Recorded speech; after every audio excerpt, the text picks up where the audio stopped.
நம்ம ஐயா வராரு.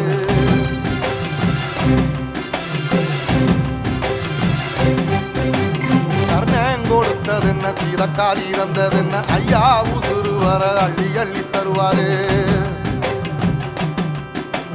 சாதி சாதிக்கு ஒரு சங்கம் வச்ச நாட்டுக்குள்ள எல்லா சாதிக்கு ஒரு கோயில் போல வராது. இல்லை என்பதையே இல்லாம செஞ்சவர் தென்பாண்டி கேரளா தெருமேல வராது. ஏடி எதிர வந்த கண்ணே எமச்சதில்லை தமிழ பரம்பரைக்கு தன் மனம வராரு.